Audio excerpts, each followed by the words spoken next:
O que é jejum bíblico? Jejum é a abstinência de alimentos. O jejum pode ser classificado em 3 tipos. O primeiro, jejum parcial. Em Daniel 10, 2-3, a Bíblia diz que o profeta jejuou durante 3 semanas. Nesse período, não comeu manjar desejável, nem carne, nem vinho. A palavra manjar é traduzida da palavra hebraica lechem, que significa pão. O que ele comeu? A Bíblia não diz. Assim, tanto pode ser que ele não tenha comido nada, como pode ser que ele tenha comido alimento que não lhe dava desejo, que não tinha sabor. Se a segunda hipótese for a correta, esse é o jejum parcial.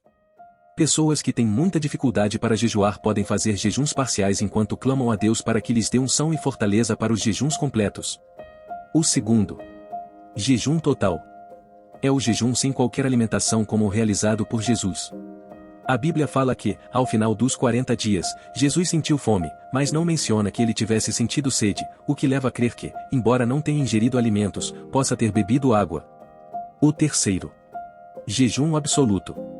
Embora a palavra jejum signifique abstinência de alimentos, a Bíblia menciona o jejum sem qualquer alimentação e líquido. E, ali, esteve com o Senhor 40 dias e 40 noites, não comeu pão, nem bebeu água, e escreveu nas tábuas as palavras da aliança, as 10 palavras. O jejum de Moisés foi sobrenatural, pois naturalmente uma pessoa não pode ficar 40 dias sem comer e beber. Outros exemplos desse tipo de jejum estão registrados em Jonas 3:4-10 e Ester 4:15-17. Jejum não é opção, é uma necessidade. Há pessoas que dizem que não é necessário jejuar porque Jesus já fez todo o sacrifício requerido por Deus. Tais pessoas estão completamente equivocadas. Em primeiro lugar, porque jejum não é um sacrifício que oferecemos a Deus. Em segundo lugar, porque foi o próprio Jesus que, em Mateus 9:14-15, estabeleceu claramente que dias virão, contudo, em que lhe será tirado o noivo, e nesses dias hão de jejuar. Ou seja, ele disse jejuaríamos justamente depois de seu sacrifício. Por fim, em Marcos 9:14-29, Jesus afirmou que há batalhas espirituais que só podem ser vencidas por meio de oração e jejum. O jejum reveste o crente de uma fé e autoridade espiritual intensa para subjugar os espíritos malignos em nome de Jesus Cristo. O que o jejum bíblico não é? O jejum não é um meio para se buscar os seus interesses próprios. Por que jejuamos nós, e tu não atentas para isso? Por que afligimos a nossa alma, e tu não o levas em conta? Eis que, no dia em que jejuais, cuidais dos vossos próprios interesses e exigis que se faça todo o vosso trabalho. O jejum bíblico não é greve de fome, para forçar a Deus a cumprir as nossas vontades. Tampouco é moeda de troca, para pagar Deus por alguma bênção. Esse é o jejum do paganismo, em que as divindades são olhadas como entidades que podem ser manipuladas pelos homens, mediante ofertas ou sacrifícios. O jejum não é um meio para obter vitória sobre outras pessoas, não é uma arma de guerra nem um meio de se obter vantagem em competições. Eis que jejuais para contendas e rixas e para ferirdes com punho iníquo, jejuando assim como hoje, não se fará ouvir a vossa voz no alto. O jejum não é penitência, autoflagelação, castigo corporal ou qualquer tentativa de massacrar ou prejudicar o corpo. Seria este o jejum que escolhi, que o homem um dia aflija a sua alma, incline a sua cabeça como o junco e estenda debaixo de si pano de saco e cinza?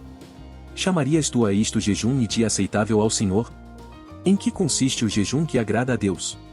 A crucificação da carne e da vontade própria. O maior impedimento para alguém seguir a Cristo é a sua própria natureza. Por essa razão Jesus disse, se alguém quer vir após mim, a si mesmo se negue, dia a dia tome a sua cruz e siga-me. Negar a si mesmo significa, em primeiro lugar, renunciar à sua própria vontade. Por sua vez, a vontade é uma ação da alma e não do corpo. O corpo somente é um mero instrumento para a obtenção do prazer pela alma. Essa é a característica das obras da carne, a busca do prazer pelo prazer, mesmo quando o corpo já satisfez as suas necessidades. Porém, quando jejuamos, negamos a vontade mais forte que existe, e tiramos da alma o prazer mais básico que usufrui por meio do corpo, a vontade e o prazer de comer. Assim, o jejum não é massacrar o corpo, mas sim aniquilar a força da vontade, crucificar a carne e sujeitar a sua própria alma à vontade de Deus. Foi exatamente isso que aconteceu com Jesus. Após jejuar 40 dias, a vontade do Filho do Homem estava sujeita à vontade do Filho de Deus. Ou seja, a natureza humana de Jesus estava submissa à sua natureza celestial. Ao submeter a sua vontade ao Pai, Jesus obteve total domínio sobre o diabo, o chefe de todos os demônios. Essa sujeição de nossa vontade a Deus, por meio do jejum, possibilita ao crente a mesma autoridade sobre o diabo e sobre castas de demônios. Mas esta casta não se expele senão por meio de oração e jejum. O jejum despedaça as ligaduras da impiedade, as ataduras da servidão e todo o jugo. Porventura, não é este o jejum que escolhi, que soltes as ligaduras da impiedade, desfaças as ataduras da servidão, deixes livres os oprimidos e despedaces todo o jugo? A partir do momento que o crente começa a orar e jejuar, começa uma guerra contra a sua vontade e sua carne, automaticamente todas as ligaduras da impiedade que lhe prendem, bem com todo o jugo começam a ser rompidos. Toda atadura de servidão é rompida, o crente deixa de ser servo do pecado, do mundo e de seus próprios caprichos e passa a ser servo de Deus.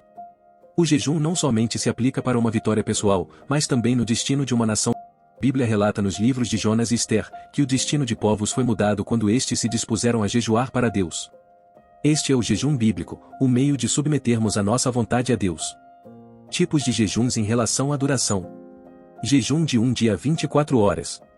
É bíblico realizar um dia de jejum para alcançar o crescimento espiritual. Nos dias da lei, havia um dia marcado no ano marcado para o jejum, o 10º dia do 7º mês. Era uma santa convocação. O jejum ia das 6 horas da tarde de um dia até as 6 horas do outro dia, era um total de 24 horas.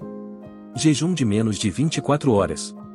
Muito embora o ideal seja um jejum de no mínimo de 24 horas, não tem problema, se por alguma razão for necessário reduzir esse tempo, acompanhado de muita oração, também é eficaz. Tipos de jejum em relação à quantidade de pessoas participantes. Jejum individual. É o jejum que o crente faz sozinho, como o exemplo de Jesus Cristo. Jejum congregacional. Tocai a trombeta em Sião, promulgai um santo jejum, proclamai uma assembleia solene. É o jejum da congregação, da igreja. Quando jejuarmos devemos ter cuidado com a soberba, se possível não devemos divulgar o jejum para ninguém. Quando jejuardes, não vos mostreis contristados como os hipócritas, porque desfiguram o rosto com o fim de parecer aos homens que jejuam. Em verdade vos digo que eles já receberam a recompensa. Tu, porém, quando jejuares, unge a cabeça e lava o rosto, com o fim de não parecer aos homens que jejuas, e sim ao teu Pai, em secreto, e teu Pai, que vê em secreto, te recompensará. O que deve ser evitado em um dia de jejum? Quando jejuarmos, não devemos usar nenhum tipo de alimento.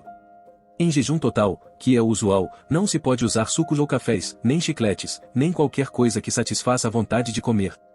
Obviamente, não há problema na utilização de produtos de higiene bucal, como pasta de dente. O jejum e a água. Na água não há alimento e não satisfaz a vontade de comer. A função da água é transportar substâncias do corpo pela circulação sanguínea. Jejum sem água. Apesar da água não ser alimento, a Bíblia menciona jejum sem água, como por exemplo de Paulo, logo após ser convertido. E também o jejum de Moisés, como já mencionamos antes, que ficou 40 dias sem comer ou beber. Jejum com água. Em um jejum com vários dias corridos, o comum é usar água. A menos que Deus tenha feito um chamado especial para jejuar sem água. Alguns crentes não oferecem um dia de oração e jejum nem uma vez no mês. A Bíblia diz que sem fé é impossível agradar a Deus e sem santidade ninguém verá Deus, então tire pelo menos uma vez ao mês a Deus e você verá o poder de Deus na sua vida. No próximo vídeo falarei sobre o jejum do Senhor.